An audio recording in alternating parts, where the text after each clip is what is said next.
Good evening, good morning, good afternoon, everybody. This is Dominic Sicali, Mafia Roundtable. Hit that subscribe button. Be one of the first ones to get alerted on the next video that comes out. Thank you for all the love and support being shown for this channel.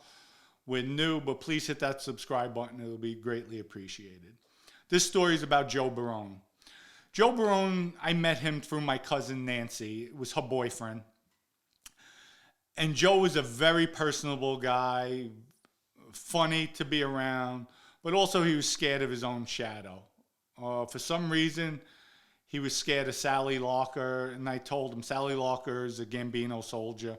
I always told Joe, as long as you're with me, you don't have to worry about anybody in this neighborhood. This is my neighborhood. And that's the way I kept it. Come to find out, after I cooperated, newspapers come out, Joe Barone was cooperating for over 20 years working with the feds while on the street, giving them information on and off. So when I heard that, I said, oh, well, he never hurt me, and I'm surprised because Joe knew a lot of ins and outs with me as well, or so I thought, about him not trying to hurt me. The story with Hippie, when I was waiting for Hippie with some guys at Waterbury's, waiting for him to come into the establishment, looking to stick a baseball bat up his butt, Joe was there with me. Joe had a bulletproof vest on. Joe had a gun. So Joe was aware of that. Joe also set up an armed robbery in somebody's house. They used some guys we had at a Yonkers to go into the house. Supposedly there was $750,000 in a safe. And it came out there was nothing there. So Joe was a knock around doing things. So I said, this guy can't be working with the government, because there was little talks about it. And I'm like, no, I knew some of the guys on Joe's case, and then one of them who did cooperate. So I'm like, no, Joe stood up on the case and fought the case and whatever the case may be. But come to find out, Joe's dating my cousin Nancy Ann. And in the meantime, Joe's girlfriend, her name is Joanne. She was a Greek woman. She had maybe 5 or 6 diners in the location. So she was worth a few $1 million. And Joe used to live off her, sponge off her. Like, she would take care of Joe. And my cousin accepted the fact he had a girlfriend. And she was with Joe. She was madly in love with him. He had a personality, good-looking guy.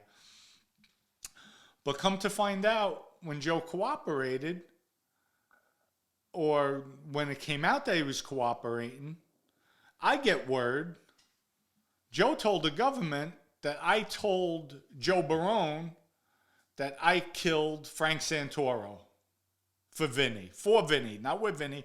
For Vinny. I'm like, what?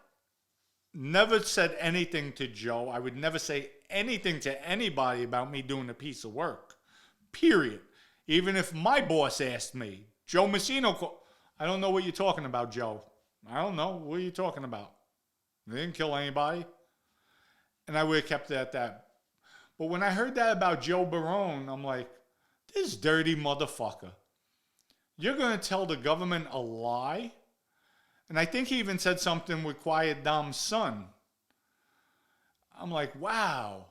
But you didn't tell the government, obviously, that you strapped up with a gun that we were going to look to harm Hippie. You didn't tell them about the $750,000 that you had my guys go into the fucking house for the robbery. I'm like, wow, what a piece of garbage. So it's just unbelievable how some people are. Then he comes out with, and what bothers me now, I saw his interview on the internet, where he states the government told him, or the FBI told him, gave me the okay to kill. That's a crock of bullshit, let me tell you. And I know Joe, I know his caliber, the way he is, putting all the pieces together. That's Joe's fabrication. The FBI and the government would never tell an informant to kill. They would never. What they would say, don't put yourself in a position that's going to jeopardize your life. You cannot hurt anybody. You cannot kill anybody. So for Joe to pass statements, the government gave him permission to kill, that's a lie. That's an outright lie. All this guy is, he sponges off of women. moves on to the next, and that's it. And what he did, it's okay, he was working with the government, but don't try to make up stories to hurt people. That's not nice. Number one, it's not cool that we cooperate. And furthermore, I'll tell you more about Joe's character, because as I'm getting wound up, more is coming to mind about Joe. Joe's father was a made guy in the Genovese crime family. I'd never met him, just heard about him, heard he was a stand-up guy. Joe robbed his father. Joe didn't get along with his father, didn't like his father. Joe came up with every cock and bull story under the sun.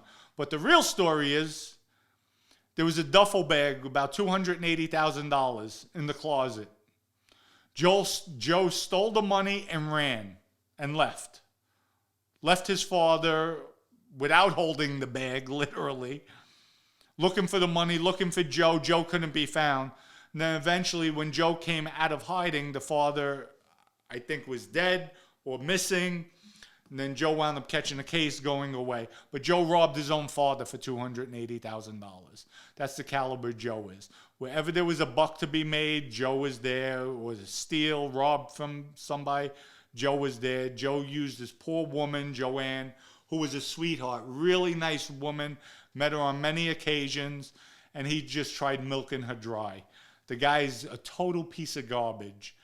And that was just his caliber, the way he was, scared of his own shadow, but always portrayed he was a good person, stand up. Wasn't stand up, but that was his choice not to be. So if you guys like this story, we have many more coming out about people's characters. Next one might be about Ralphie Balsamo. Genovese, now they say, purported, he's a Genovese captain. The guy's another piece of garbage.